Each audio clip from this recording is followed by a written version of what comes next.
여러분, 금식 해보셨습니까?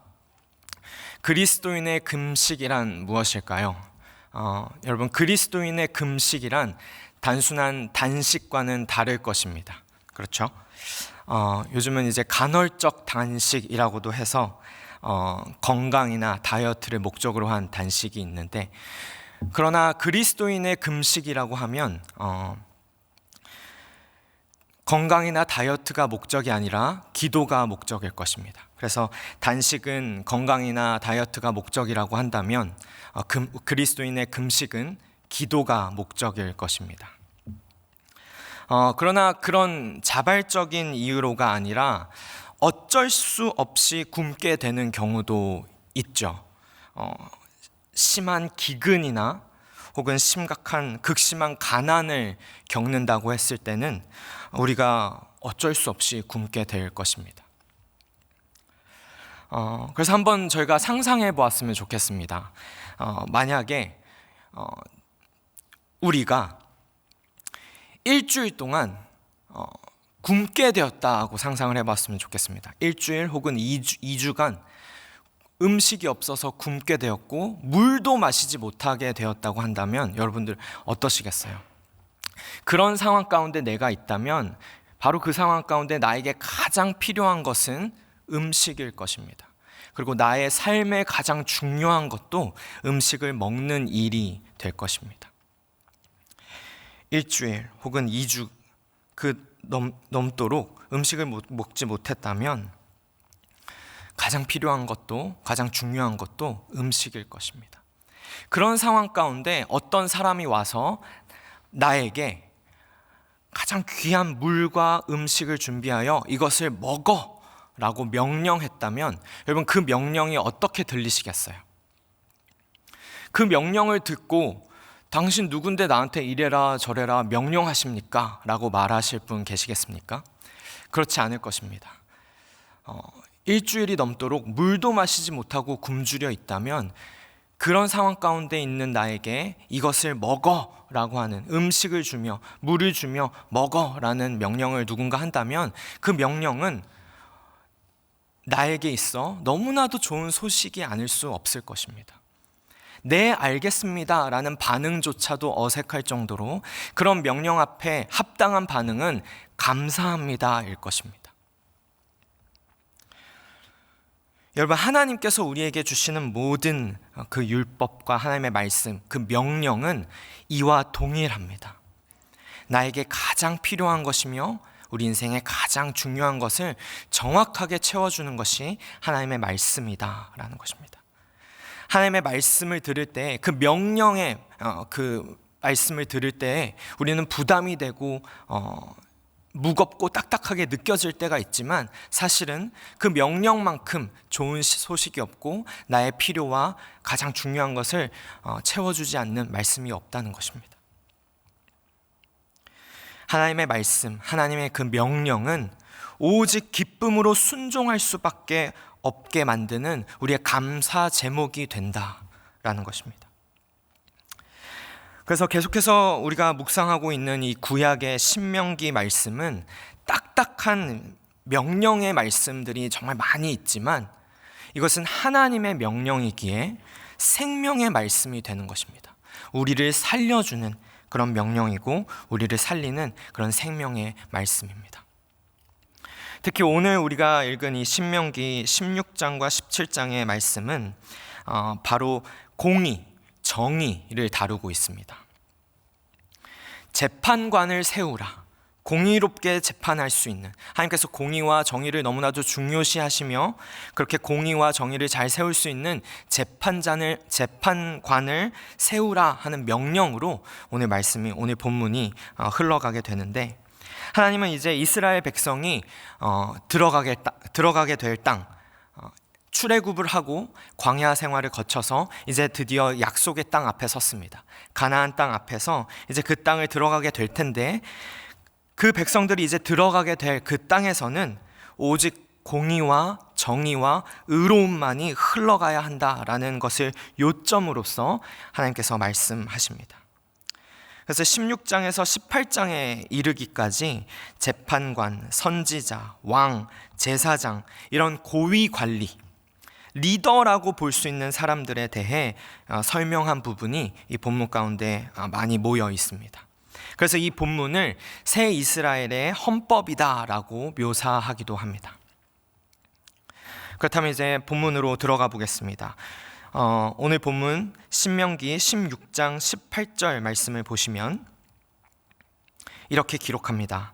내 하나님 여호와께서 내게 주시는 각 성에서 내 지파를 따라 재판장들과 지도자들을 둘 것이요 그들은 공의로 백성을 재판할 것이니라.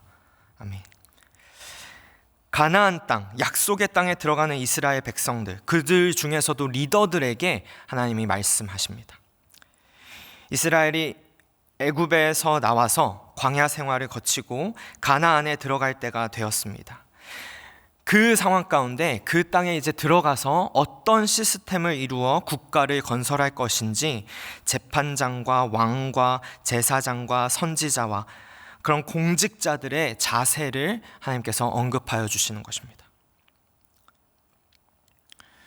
그래서 이 본문 가운데 하나님은 공의로 재판하고 오직 공의만을 따를 것을 강조하고 계십니다.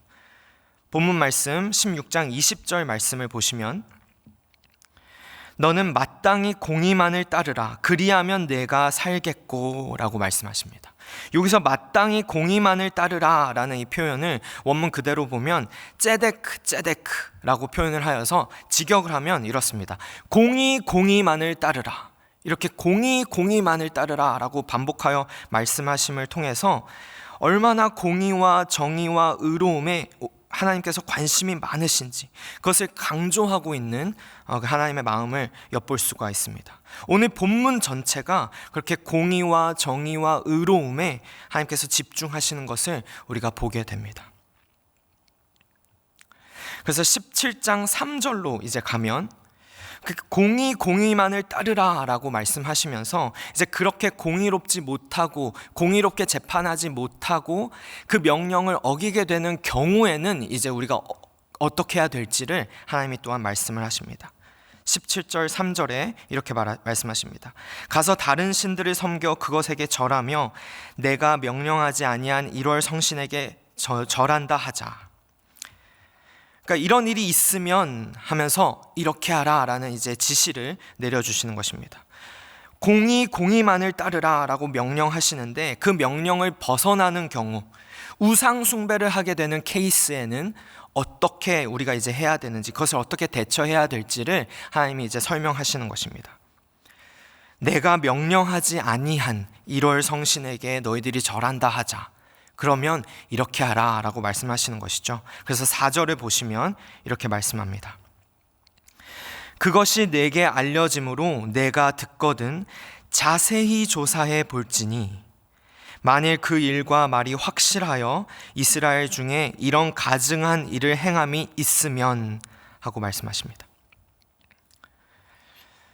명령을 벗어나 공의롭지 못한 일들이 진짜 일어나고 우상 숭배를 행하는 그런 일까지 일어났을 때 어떻게 하라고 하십니까? 먼저 그것을 자세히 조사해 보라 라고 말씀하십니다. 자세히 조사해 보라. 왜 자세히 조사해 보라 라고 말씀하실까요? 그런 일이 발견되면 당장에 돌로 쳐 죽여라 라고 말씀하시는 것이 아니라 공정하게 정말로 잘 재판하여 판결할 수 있도록 자세히 조사해 보라고 말씀하시는 것입니다. 공의와 정의에 관심이 많으신 그것에 마음을 쏟고 계시는 하나님의 마음을 보여주는 것입니다. 억울한 일이 생기지 않도록 함부로 사람을 몰아가지 않도록 자세히 조사해 보아 정말로 공의를 분명하게 잘 세울 수 있도록 하라라고 말씀하시는 것입니다. 그래서 17장 8절을 이제 또한 보면은 이런 말도 나옵니다. 17장 8절에 내 성중에서 서로 피를 흘렸거나 다투었거나 구타였거나 서로 간에 고소하여 내가 판결하기 어려운 일이 생기거든 너는 일어나 내 하나님 여호와께서 택하실 곳으로 가서. 하나님께서 공의만을 따르라고 명령하여 주셨는데 그 명령을 어기고 명령에서 벗어나 우상 숭배를 하든지 서로 다투든지 하여튼 그 악한 일들이 그 땅 가운데 벌어지게 되거든 그것을 잘 조사하여 판단할 수 있도록 하라라고 말씀하시며, 그것에 더 나아가서 판결하기 어려운 일까지도 있게 됐을 때에 어떻게 할지까지 하나님은 하나하나 자세히 가르쳐주고 계십니다. 판결하기 어려운 일도 있을 것이라는 것이죠. 이스라엘 백성들은 지금 출애굽하고 또한 광야 생활도 다 거치고 정말로 이제 약속의 땅 앞에 섰습니다. 약속의 땅에 그 비옥한 그 땅 가운데 이제 들어갈 일만 남았는데, 그 약속의 백성들, 언약 백성들이 약속의 땅 안에 들어가서도 악한 일들은 있을 것이다 라는 것이죠. 그리고 그 일을 판단하기도 판결하기도 어려울 일 또한 생길 것이다 라는 것입니다. 하지만 그런 일이 있을 때에 어떻게 해야 할지, 정말로 공의와 정의가 잘 실현될 수 있는 사회를 이룰 수 있도록 하나님께서 지시하시고 가르치시는 말씀을 우리가 보고 있습니다. 판결하기 어려운 일이 생기거든 너는 일어나 내 하나님 여호와께서 택하실 곳으로 올라가서. 이것은 무엇을 말씀하시는 것이냐면 상소할 수 있는 제도 원리를 결국 가르쳐 주고 계시는 것입니다. 지방 재판으로 안 될 때 중앙 재판으로 가라라는 것이죠. 말하자면 대법원으로 가지고 갈 수 있다라는 것입니다. 그리고 거기에서 이제 이루어지는 판결은 대표 판사와 제사장이 이제 판결하게 됩니다. 그리고 여기 이제 올라와서는 무조건 이제 거기서 판결되는 판결은 무조건 이제 순종해야 되는 그런 것이죠. 그래서 하나님께서는 여기까지 이렇게 상세하게도 그 공의를 이룰 수 있도록, 정의를 실현시킬 수 있도록 하나하나 판결하기 어려운 일까지 있을 때는 이렇게 하라라고 하나하나 가르치시고 지시하십니다. 함부로 판단하지 않도록 섬세하고 상세하게 공의로운 재판을 가르치시는 하나님이십니다. 여러분, 하나님은 언제나 공의와 정의를 위해 일하십니다. 섬세하고 상세하게 공의의 하나님이시기에 이 땅 가운데 우리가 살아갈 때 공의롭지 않고 불공평해 보이고 우리가 억울한 일을 당하는 것 같을 때에도 살아계셔서 분명하게 역사하시는 하나님은 정말 실제로 이 땅 가운데, 나의 삶 가운데 공의를 온전히 이루시기 위해 지금도 하나님은 일하신다라는 것입니다. 그것을 믿고 온전히 주님을 바라보며 하나님의 공의를 사모함 가운데 우리가 나아가기를 바라십니다. 우리 가운데 재판을 하거나 송사에 휘말리거나 혹은 불의한 일을 당하거나 그래서 굉장히 억울한 일을 우리가 겪을 때가 있습니다. 하지만 그러한 때에 궁극적으로 우리는 하나님께 호소해야 할 것입니다. 최고의 재판장 되신 하나님, 그 하나님께 우리는 호소하는 것입니다. 주님은 아시지요 하고 하면서 하나님께 나아가는 것. 하나님은 분명히 정말로 이 땅 가운데 공의를 이루시기 위해, 그리고 의롭게 내 삶 가운데 분명하게 일하시기 때문에 그렇습니다. 그리고 그뿐 아니라 가장 불의한 재판을 받으신 분을 우리가 또한 알고 있기 때문에 그렇습니다. 누구이십니까? 가장 불의한 재판을 받으신 분, 바로 우리 주님 예수님이십니다. 성경은 가장 불의한 재판을 받으신 분을 기록합니다. 우리 예수님께서는 진정으로 불의한 나를 위해, 죄인을 위하여 가장 의로우셔서 가장 의로운 재판을 받으셔야 할 그분이 가장 불의한 재판을 가장 불의한 나를 위해 받으시고, 그 하나님의 의롭다 하심을 받으셔야 하는 분은 받지 않고 받지 말아야 할, 벌을 받아야 할 내가 하나님의 의롭다 하심을, 그 여기심을 우리가 받게 되었습니다. 가장 불의한 재판을 받으시고 우리에게 의롭다 하심을, 그 예수 그리스도의 의를 전가하여 주신 그 십자가 은혜와 사랑을 언제나 기억함 가운데 우리 삶의 어떠한 시기를 지날 때에도 그 주님을 바라보며 예수 그리스도의 의로우심을 바라보고 의지함 가운데 이 땅에 하나님의 공의를 더욱더 이루어 주시옵소서. 내 안에 또한 나를 통해 일하시는 주님, 공의로운 하나님, 오직 주님께 마음을 쏟으며 주 마음을 품고 주님 바라보며 주님 높이며 살아가는 우리 모두가 되길 간절히 기도합니다. 이 시간 함께 기도하시겠습니다.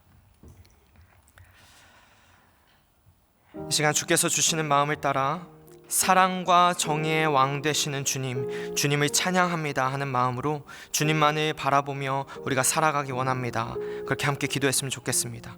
모든 공의와 의로움은 오직 주님으로부터 나오며 우리는 언제나 그 그늘 아래 보호받고 살아가오니 주님, 불의함 아래 억눌려 신음하던 우리를 예수 그리스도 안에서 구원하여 주셨으니 주님, 이제 다시는 나의 몸을 불의를 위해 드리는 것이 아니라 의를 위하여 드리며 살아가도록 우리를 인도하여 주시옵소서. 그렇게 우리를 붙들어 주시옵소서 하는 마음으로 우리의 각 가정과 우리의 교회를 주께 올려드리며 함께 기도했으면 좋겠습니다. 기도하시겠습니다. 주 하나님 아버지 감사합니다.